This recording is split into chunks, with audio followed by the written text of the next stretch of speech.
warahmatullahi wabarakatuh. Saya dari kelompok 13 dengan anggota saya sendiri, Rida Dwi Kurniawati, dengan NIM K2320063 dari kelas C Pendidikan Fisika angkatan 2020. Di sini saya akan mempresentasikan mengenai wawasan Nusantara sebagai implementasi dan otonomi daerah. Apa itu wawasan Nusantara? Jadi, wawasan Nusantara itu terdiri dari dua kata, yaitu wawasan dan Nusantara. Dari buku Wawasan Nusantara, Lemhanas 1997, wawasan Nusantara diartikan sebagai cara pandang bangsa Indonesia tentang diri dan serba Nusantara dan lingkungan dunia yang serba berubah berdasarkan Pancasila dan Undang-Undang Dasar 1945 dengan memperhatikan sejarah dan budaya serta dengan memanfaatkan kondisi dan konstelasi geografisnya dalam upaya mewujudkan aspirasi bangsa dalam mencapai tujuan dan cita-cita nasional. Maka wawasan Nusantara disingkat menjadi Wasantara. Peranan wawasan Nusantara: 1. Mewujudkan serta memelihara persatuan dan kesatuan yang serasi dan selaras segenap aspek kehidupan nasional. 2. Menumbuhkan rasa tanggung jawab atau pemanfaatan lingkungannya. Peranan ini berkaitan dengan adanya hubungan yang erat dan saling terkait dan ketergantungan antara bangsa dengan ruang hidupnya. 3. Penegakan kekuasaan guna melindungi kepentingan nasional. Kepentingan nasional menjadi dasar hubungan antar bangsa. 4.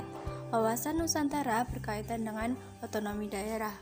Wawasan Nusantara menghendaki adanya persatuan dan kesatuan wilayah nasional dalam segala aspek kehidupan. Dengan menganut asas desentralisasi, pemerintah daerah diberikan kewenangan untuk mengatur dan mengelola urusannya. Selanjutnya, implementasi wawasan Nusantara. Wawasan Nusantara menjadi pola yang mendasari cara berpikir, bersikap, dan bertindak dalam rangka menghadapi, menyikapi, atau menangani berbagai permasalahan menyangkut kehidupan bermasyarakat, berbangsa, dan bernegara. Wawasan Nusantara berperan penting dalam menangkal tantangan, ancaman, gangguan, dan hambatan dalam pelaksanaan pembangunan bangsa yang berasal dari dalam maupun luar negeri. Keberagaman yang dimiliki Indonesia menjadi sebuah kekayaan dalam suatu kesatuan yang utuh. Dalam pelaksanaan implementasinya harus berpedoman pada Pancasila dan Undang-Undang Dasar 1945. Tantangan implementasi wawasan Nusantara yaitu terdiri dari 4 hal. Yang pertama yaitu pemberdayaan masyarakat. Kondisi pembangunan nasional secara menyeluruh belum merata sehingga menimbulkan keterbelakangan, kemiskinan, dan kesenjangan sosial di masyarakat. Yang kedua yaitu globalisasi. Perkembangan iptek khususnya di bidang teknologi informasi, komunikasi, dan transportasi mempengaruhi pola pikir bangsa Indonesia. Yang ketiga adalah era baru kapitalisme. Negara kapitalisme terus mempertahankan eksistensinya di bidang ekonomi dengan menekankan negara-negara berkembang melalui isu global. Yang keempat adalah kesadaran warga negara, yaitu pandangan Indonesia tentang hak dan kewajiban serta kesadaran bela negara. Pengertian otonomi daerah. Jadi sebenarnya apa sih yang dimaksud dengan otonomi daerah? Jadi, otonomi daerah diartikan sebagai hak, kewajiban, dan kewenangan daerah otonom untuk mengatur dan mengurus sendiri urusan pemerintahan dan kepentingan masyarakat setempat sesuai dengan peraturan perundang-undangan. Pelaksanaan otonomi daerah sesuai dengan Undang-Undang Dasar 1945 Pasal 18. Kesatuan Republik Indonesia memilih cara desentralisasi dalam penyelenggaraan pemerintahannya, bukan sentralisasi. Desentralisasi adalah penyerahan wewenang pemerintahan oleh pemerintah pusat kepada daerah otonom untuk mengatur dan mengurus urusan pemerintahan dalam sistem NKRI. Prinsip otonomi daerah ada 4, yaitu yang pertama, otonomi adalah pemberian keleluasaan kepada daerah untuk mengatur dan mengurus rumah tangga daerah secara mandiri sesuai situasi, kondisi, dan karakteristik daerah dalam lingkup wilayah negara. 2. Otonomi daerah menjalankan otonomi seluas-luasnya dalam arti bahwa daerah diberi kewenangan mengatur dan mengurus semua urusan pemerintahan di luar yang menjadi urusan pemerintah pusat. 3. Dalam menerapkan otonomi seluas-luasnya didasarkan pada prinsip otonomi yang nyata, bertanggung jawab, dinamis, dan serasi.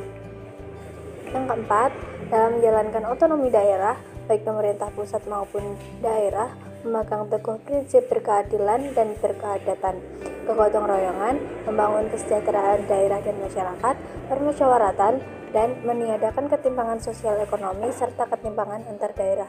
Implementasi otonomi daerah. Otonomi daerah diselenggarakan dalam rangka memperkokoh NKRI dengan menyesuaikan kondisi, situasi, karakteristik daerah. Secara politis, pemberian otonomi daerah merupakan pelaksanaan dan pengembangan demokratisasi pemerintahan. Otonomi daerah dilaksanakan secara bertahap sesuai dengan kemampuan daerah untuk menjamin efektivitas dan efisiensi penyelenggaranya. Otonomi daerah diselenggarakan dengan mengembangkan pola pengawasan yang memberikan keleluasaan, kebebasan, dan pengembangan dinamika sosial ekonomi dan politik daerah. Otonomi daerah diselenggarakan dengan berorientasi pada kepentingan masyarakat dan daerah. Otonomi daerah diselenggarakan atas dasar kepentingan yang mengacu pada kesejahteraan dan keadilan sosial. Otonomi daerah dapat berhasil apabila konsisten melaksanakan tugas, wewenang, dan kewajibannya. Tantangan implementasi otonomi daerah yaitu meliputi sebagai berikut. Yang pertama, sikap mental para penguasa daerah dan rakyatnya, seperti peraturan yang dibuat untuk kekuasaan. Yang kedua, kewenangan pemerintah pusat daerah, seperti penggalian sumber dana dan pembiayaan pembangunan yang didukung oleh semangat desentralisasi dan otonomi daerah. Yang ketiga, perolehan keuangan daerah. Penguasa daerah membuat peraturan yang memungkinkan memperoleh pendapatan asli daerah dengan mengorbankan rakyatnya. Yang keempat yaitu aparatur pemerintahan daerah, antara lain rendahnya kualitas aparatur.